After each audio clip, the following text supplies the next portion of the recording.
Russell Wilson talking to reporters yesterday about his goal to win 3 more Super Bowls and his plan to stay in Seattle. Plans change. On the no trade clause, though, Peter, let's start right there before we get into what Russell Wilson's future is.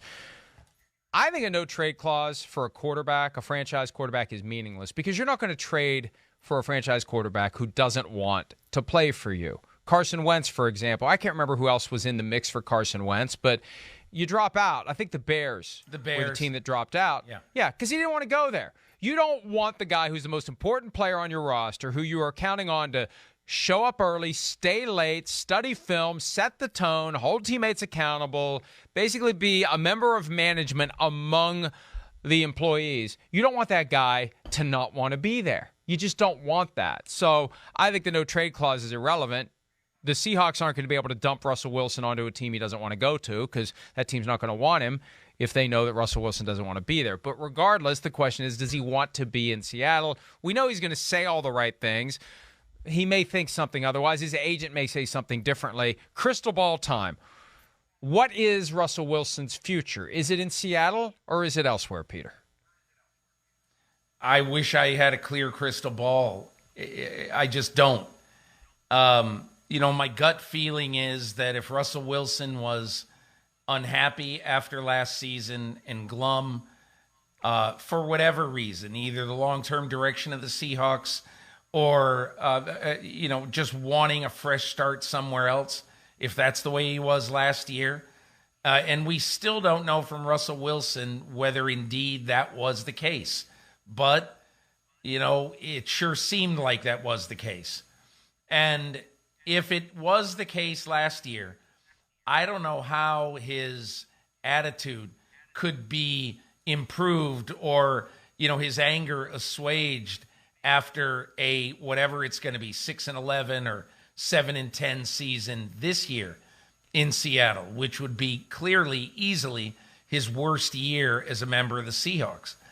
And I've said it all along, the Seahawks may have to decide, may have to decide whether they go forward into the future with Pete Carroll, who will be 71 next year, as the head coach, rebuilding on the fly, or with Russell Wilson as the quarterback next year. And if they pick Pete Carroll over Russell Wilson, and Russell Wilson and his agent are steadfast that he wants to go, I would trust John Schneider to do a good job with his 3 first-round picks or whatever it is he gets. But you ask yourself, are 3 first-round picks worth the value of Russell Wilson over, say, the next 8 years? Very, very rarely in NFL history do you see a quarterback who's traded for a bunch of draft picks, and do you see the draft picks coming out on top?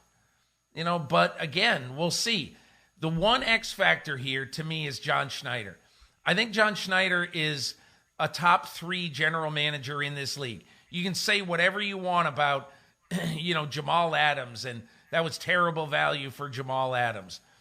I just say, look at the career in Seattle of John Schneider and look at his long-term hit rate in Seattle. And he's missed on a bunch. So has everyone. Ron Wolf once told me, if I bet 333, I'm happy. In other words, if I hit on one of every 3 draft choices and he becomes a good contributing NFL player, I'm happy.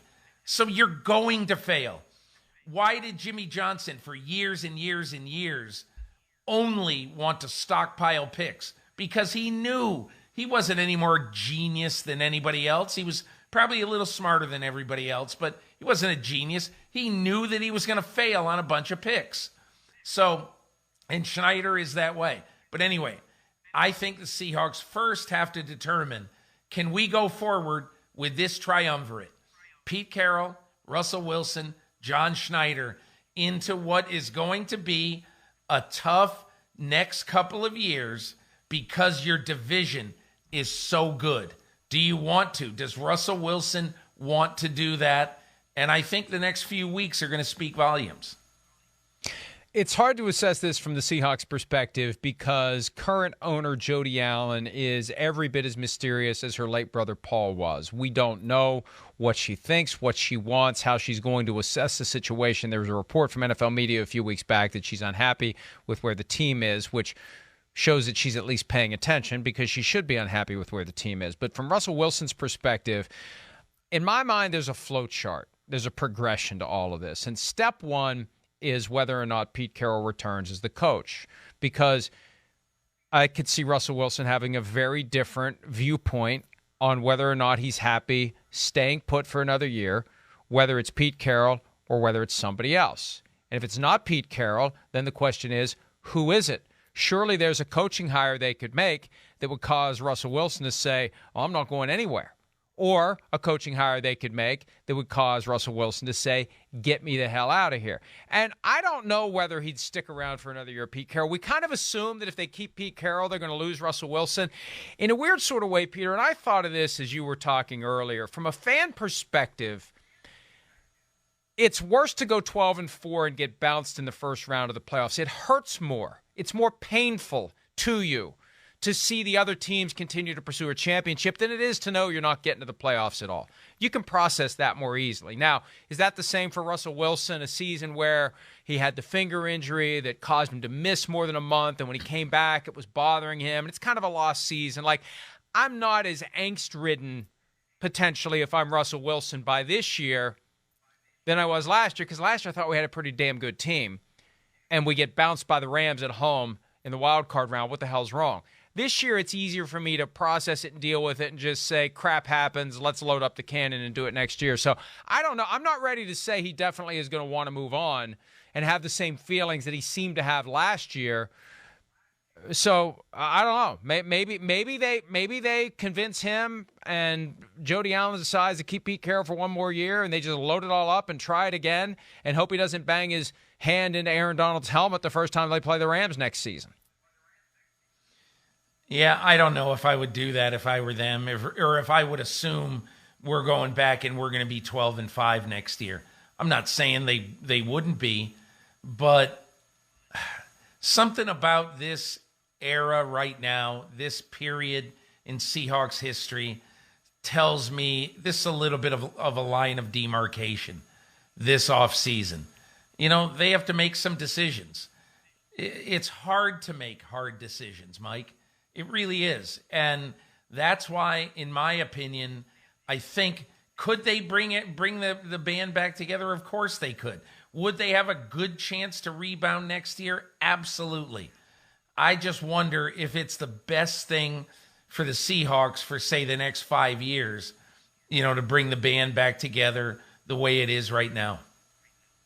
And I think this is a perfect occasion for us to say, to the extent anyone in the NFL is paying attention, and there's a pretty good chance they aren't, but Peter, there's a danger in those first few weeks after a season ends and you gather distance and space from the season that went awry. It's very tempting to say, well, look, that game, if just this would have happened, we'd have won that game. And then that game, we'd have won that game. And then this game, and we would have been in the playoffs. And so, so you develop like a hubris that, hey, we get everybody healthy and we're going to be able to do this again. Well, you overlook the fact that the same crazy stuff that affected you last year is going to affect you this year, and guys are going to get injured again. Everybody's going to show up, best shape of their life, ready to go, and what's going to happen? They're going to start playing games, and guys are going to get injured, and you're going to be in the same mess you were in.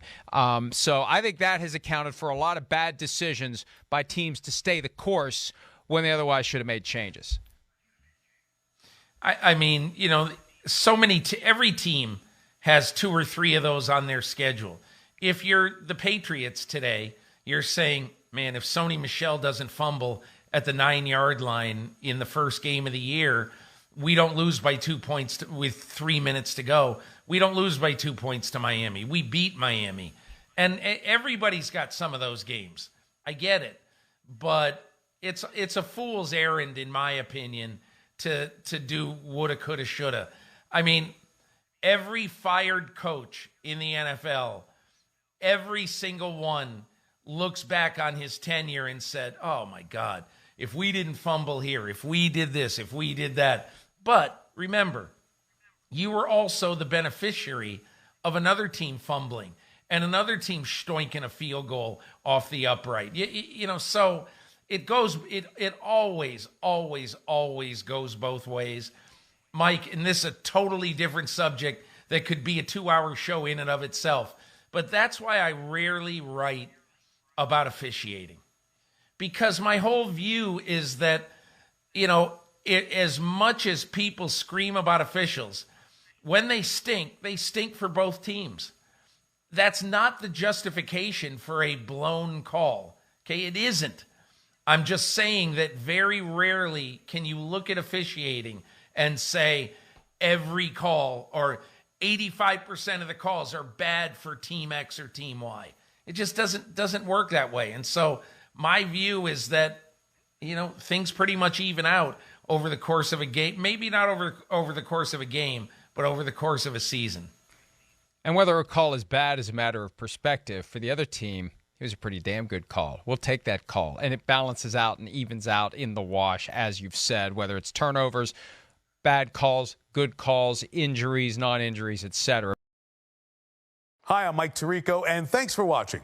Make sure to hit subscribe for the latest news and highlights from NBC Sports.